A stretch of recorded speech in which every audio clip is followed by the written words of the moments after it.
Bonjour chers élèves du collège, deuxième, troisième année collégiale. Dans cette capsule 9 qui va être consacrée à des entraînements olympiques, on va essayer donc d'étudier deux problèmes, de résoudre deux problèmes.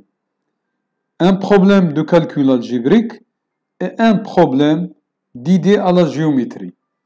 Commençons donc par la question de chercher la valeur de cette expression-là. Vous voyez là, vous avez 1 sur x plus y, 1 sur 1 plus x xy, et puis 1 sur 1 plus y yz, et puis 1 sur z, 1 plus zx, avec la condition, le produit de ces trois nombres est égal à 1. Bien, donc, une chose qui va venir à la tête, c'est d'essayer donc de réduire au même dénominateur. Je pense que ce n'est pas un bon chemin, parce que là, vous voyez déjà le produit de... Là, il y a trois produits, chaque somme contient trois termes. Il serait, je pense, non adéquat de gérer cette situation. Mais, une fois que vous avez fait bien l'analyse, prenons par exemple le terme du milieu, celui-là, que je vais transcrire ici. 1 sur 1 plus y yz. Vous voyez là, il manque à x, au produit x, y, z, le terme x. Donc si je multiplie numérateur et dénominateur par x, j'aurai ça. J'aurai x plus yx plus xy, z.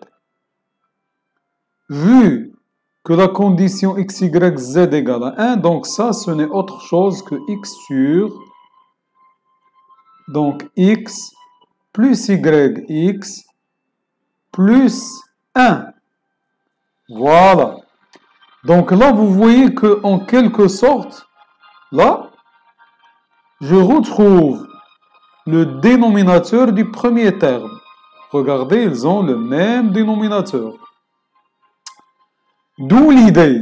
Là, déjà là, donc si je pose cette quantité-là pour ne pas répéter, ça égale à S, cette quantité-là, donc j'aurai S égale, donc une première approche me donne ça.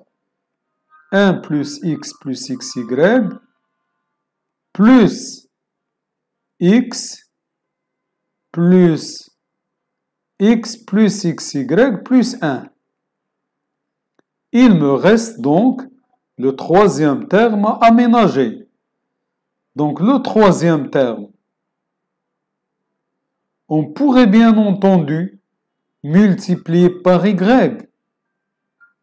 mais ça ne va pas me rapprocher du terme que je cherche, qui est x plus xy plus 1.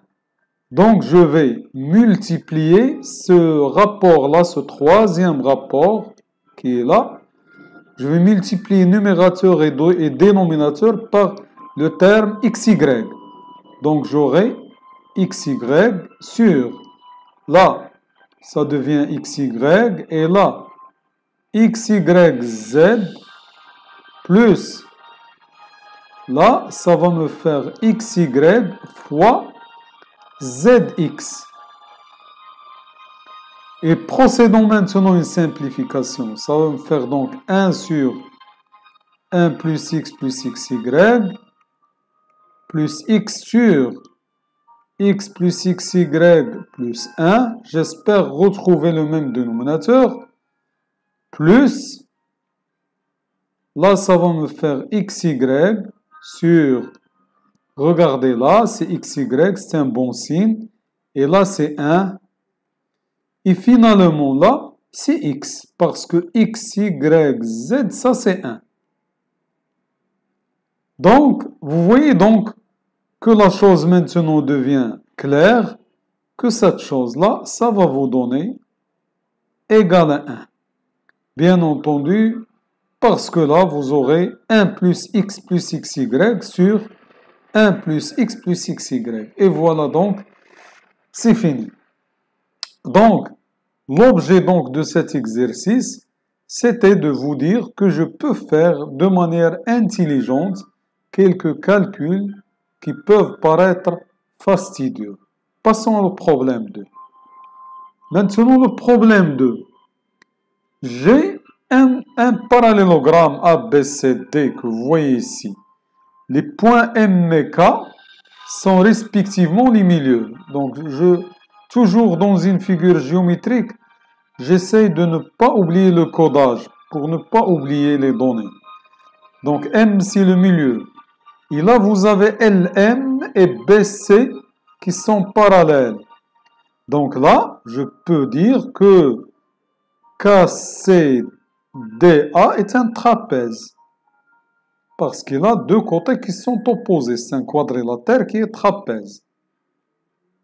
C'est un trapèze. Voilà. Comme là, vous avez M, c'est le milieu. M, c'est le milieu de ce côté-là. Il est très simple de montrer que L est aussi le milieu. Il suffit d'ajouter cette ligne-là pour retrouver le bon théorème de la droite du milieu que vous connaissez. Donc là, M est le milieu de ça, puisqu'il y a parallélisme. Donc, ce point-là, c'est le milieu de celui-là. Et ensuite, d'après le même théorème, donc L va devenir le milieu du segment AK.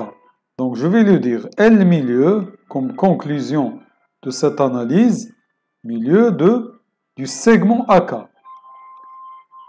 Et par suite là, vous avez donc AL égale 3 cm. Ça va vous forcer de dire que finalement, le triangle ALM est isocèle. Donc, ALM est un triangle isocèle. Bien, s'il est isocèle, donc les angles à la base ici sont isométriques. Or là, le triangle de ce sommet-là, c'est 60 degrés, donc ces angles-là ne peuvent être que 60 degrés chacun. Donc, par suite, je déduis que le triangle, plus encore, on vient de déduire, plus encore, le triangle ALM est équilatéral, parce que ces trois angles sont égaux à 60 degrés chacun, équilatéral. Voilà. Donc, c'est quand même intéressant. Puisqu'il est équilatéral, je déduis donc la mesure de LM. D'où LM égale 3. Bien, maintenant, j'ai la configuration suivante. J'ai un trapèze. Voilà. Un trapèze quelconque. J'ai le milieu ici et le milieu là. Alors là, M et la L. Alors là, c'est ABCD, ou bien ABCD dans la notation de la figure. C'est très important, chers élèves, que vous sachiez retrouver que LM, elle est égale à la demi-somme des bases, c'est-à-dire DC plus AB sur 2. Exercice à démontrer, s'il vous plaît. Démontrer, c'est un exercice classique pour les élèves qui ont déjà travaillé sur le trapèze. Ça devrait être un résultat qui est classique. Bon, maintenant c'est fini. Je vous laisse maintenant le soin, donc, puisque mon problème, je cherche le AD. Donc là, si vous appelez ça, c'est X. Là, vous avez, d'après cette formule-là, vous avez à résoudre donc l'équation x plus x sur 2. La moitié de ça, elle est égale à combien? Elle est égale à LM, égale à 3. Tout calcul fait, ça doit vous donner le x égale 4 cm. Je vous laisse le soin de vérifier.